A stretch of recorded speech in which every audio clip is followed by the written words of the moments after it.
dijadikan istri kedua, bisa dijadikan istri ketiga, bisa dijadikan istri keempat. Benar tidak? Baik, aku jawab ya.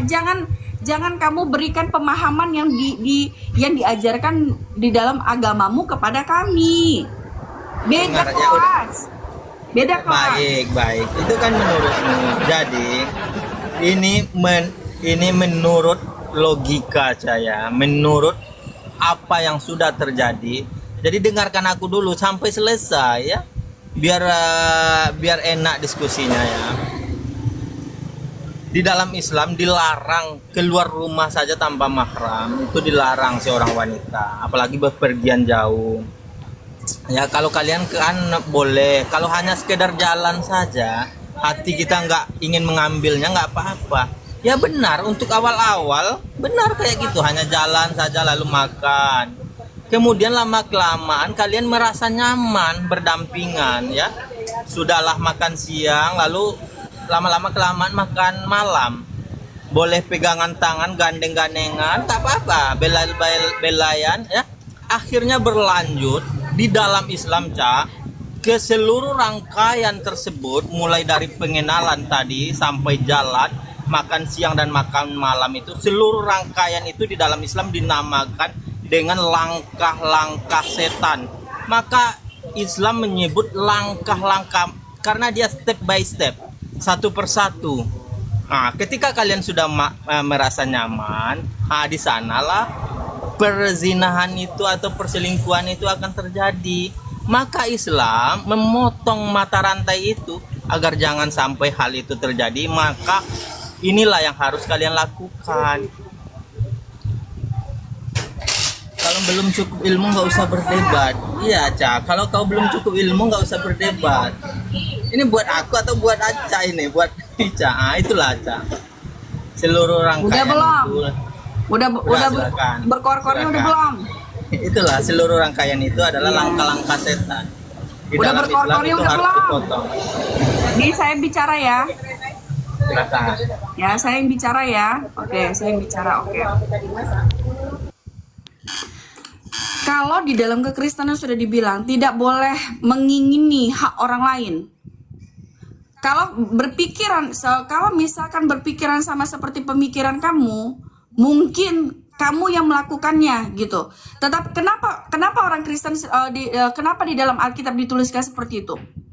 Itu menguji keimanannya. Nah, berbeda dengan kalian gitu loh. Bedanya apa? Ya. Kalau di dalam kekristenan sudah dikatakan di gini, jangan memiliki, itu Keluaran 20 ayat 17 ya. Jangan mengingini milik orang lain, baik istrinya, rumahnya, hambanya laki-laki atau perempuan, sapi, keledai maupun segala miliknya yang lain. Sudah dikatakan jangan mengingini, itu sudah tidak bisa diganggu gugat. Kalau misalkan ada yang mengingini, dia sudah tahu dia itu sudah punya suami, makanya tadi dituliskan ya. Pada saat kamu bilang tentang Amsal, itu berbicara tentang yang namanya seorang wanita yang mempunyai pasangan, suaminya lagi pergi keluar, sehingga dia melakukan ya mengingini seorang laki-laki masuk ke dalam rumahnya. Itulah yang dikatakan pengajarannya gitu loh.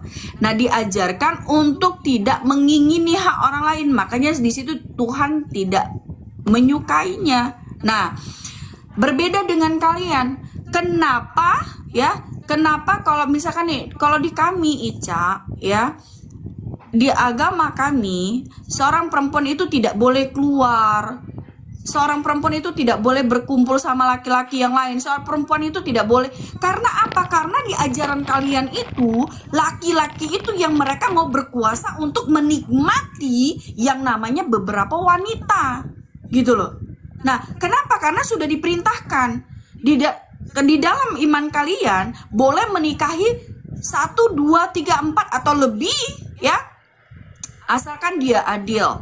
Nah, makanya dia perintahkan, itu namanya keegoisan.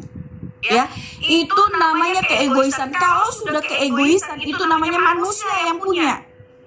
Kalau manusia pasti mempunyai keegoisan, sehingga dia menyatakan seperti itu. Dia menyatakan laki-laki boleh menikah 1, 2, 3, 4 atau lebih, ya, asalkan dia bisa adil. Kenapa? Kenapa dia katakan begini?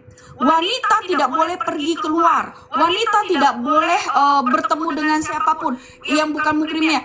Karena keegoisan seseorang laki-laki, gitu loh.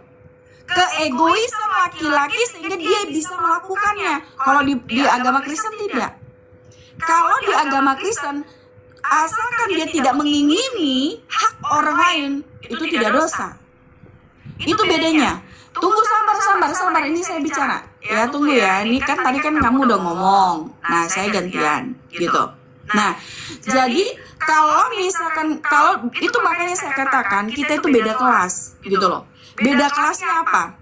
Di dalam kekristenan, tidak masalah untuk berjalan, hanya sekedar jalan. Nah, ada contoh, ya. Contohnya di dalam pekerjaan. Di dalam pekerjaan dia harus bertemu dengan klien. Nah, di dalam kliennya ini sudah mempunyai istri, misalkan contoh. Nah, sedangkan dia sudah mempunyai suami. Nah, tetapi pada saat dia kalau misalkan dia mau bertemu nih, dia diharuskan untuk bertemu karena persoalan pekerjaan. Nah, kalau hanya sekedar berjalan untuk ke depannya, kalau misalkan ketemu terus Cak, itu gimana? Pasti ada hati, itu urusan dia. Tetapi Tuhan memerintahkan tidak boleh mengingini hak orang lain, tidak boleh mengingini. Makanya di Keluaran 20 ayat 17, jangan mengingini milik orang lain, baik istrinya, rumahnya, hambanya laki-laki ataupun perempuan, sapi, keledai maupun segala miliknya yang lain. Nah, di situ kita beda kelas.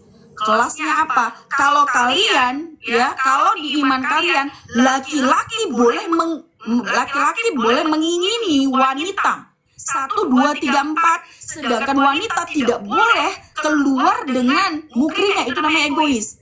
Keegoisan hanya milik manusia. Gini, di sini intinya apa? Di sini intinya coba kita berpikir secara manusia, secara logika kita, ya. Tuhan kita ini, apakah Tuhan yang benar, Tuhan yang egois, Tuhan yang menginginkan dunia atau tidak, gitu.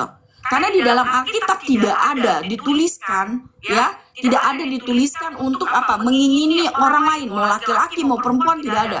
Makanya dikatakan di Keluaran 20 ayat 17, jangan mengingini